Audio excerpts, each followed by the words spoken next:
विक्रम बेताल की कहानियों के सिलसिले को आगे बढ़ाते हुए आज शुरू करते हैं भाग 3।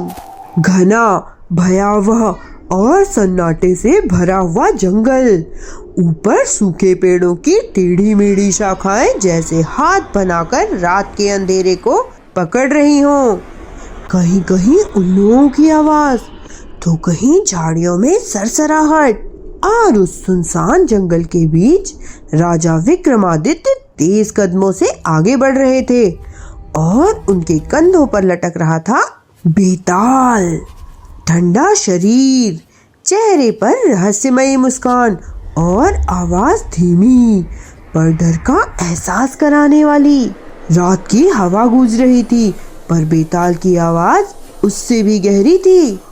राजन विक्रम, तुम मुझे चुपचाप ले जाना चाहते हो, पर मैं तुम्हारा मन विचलित कर दूंगा एक और कहानी सुनाकर। राजा विक्रम मौन रहे, पर उनके कदम नहीं रुके।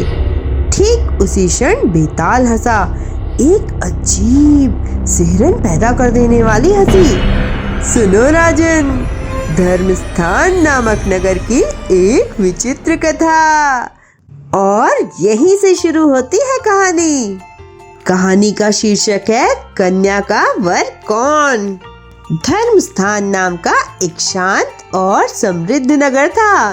नगर के बीचों बीच एक विशाल राजमहल खड़ा था, जहां गणाधीप नाम का न्यायप्रिय राजा रहता था।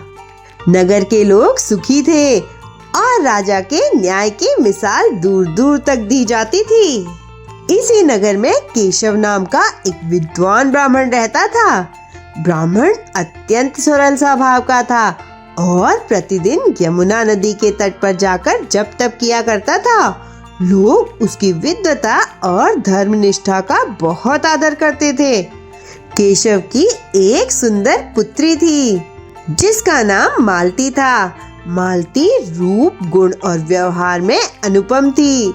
जैसे जैसे वह बड़ी हो रही थी, उसकी सुंदरता और सौम्यता भी निखरती जा रही थी। जब मालती विवाह योग्य आयु को पहुंची, तो उसके माता पिता और भाई को उसकी शादी की चिंता सताने लगी। वे चाहते थे कि उसका विवाह किसी योग्य वर से हो। एक दिन ऐसा हुआ कि ब्राह्मण केशव किसी यजमान की बारात में गया हुआ था और उसका बेटा गुरुकुल पढ़ने गया हुआ था और घर पर केवल मालती और उसकी माँ थी। तभी एक ब्राह्मण का सुशील और तेजस्वी पुत्र वहां आ पहुंचा। लड़की की माँ ने उस युवा के रूप, आचरण और संस्कार देखकर मन ही मन उसकी खूब प्रशंसा की। उसे देखकर उन्हें लगने लगा कि ये वर मालती के लिए बहुत अच्छा रहेगा। भावावेश में उन्होंने अकेले ही निर्णय लेते हुए उस युवक से कह दिया, मैं अपनी बेटी का विवाह तुम्हारे साथ ही करूंगी। उधर बारात में गए हुए ब्राह्मण केशव को भी एक दूसरा ब्राह्मण लड़का मिला। वह भी रूपवान और गुणवान था। केशव भी प्रसन्न होकर बिना किसी और से विचार विमर्श करते हुए बोले, मैं अपनी पुत्री का विवाह तुमसे ही करूंगा।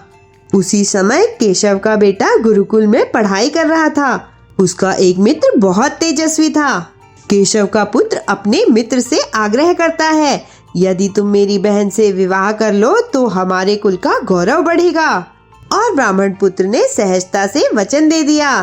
कुछ दिनों बाद पिता और पुत्र अपने अपने द्वारा चुने गए वर के साथ घर पहुँचे, तो देखकर चकित रह गए कि घर में तीसरा लड़का पहले से ही मौजूद है।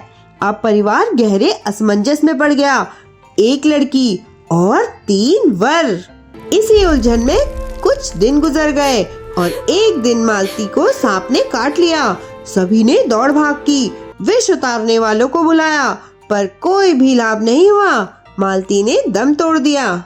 शमशान में अंतिम क्रिया के बाद सब वापस लौट गए। तीनों लड़के शोक में डूबे रहे। फिर उन्होंने 3 अलग अलग मार्ग चुने।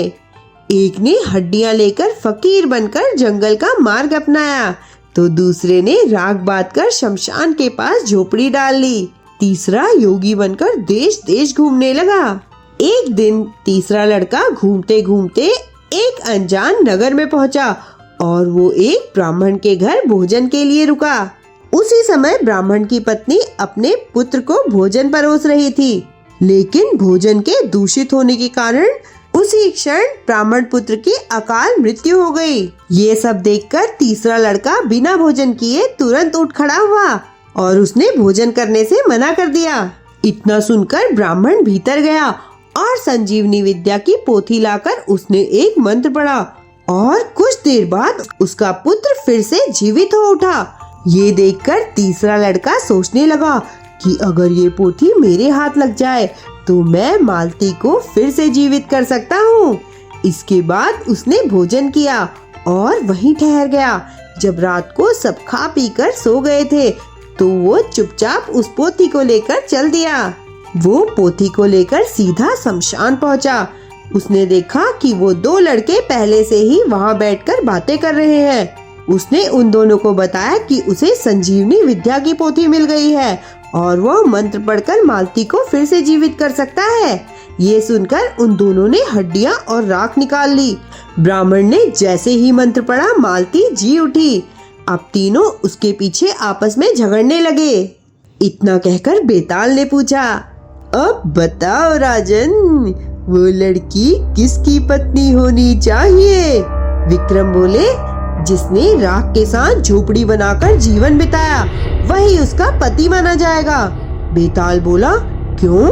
विक्रम समझाने लगे, हड्डियां लेने वाला पुत्र समान है, संजीवनी विद्या से जीवित करने वाला पिता समान है, पर राख के साथ रहने वाला ही पति कहलाने योग्य है। उत्तर सुनते ही बेताल हंसते हुए उड़कर पेड़ पर जा लटका और विक्रम को उसे फिर से लेने जाना पड़ा। मिलते हैं कहानी के अगले भाग में। तब तक यूं ही हंसते रहिए, मुस्कुराते रहिए और ऐसी ही मजेदार कहानियों के लिए हमारे चैनल से जुड़े रहिए और चैनल को लाइक, शेयर एंड सब्सक्राइब कीजिए।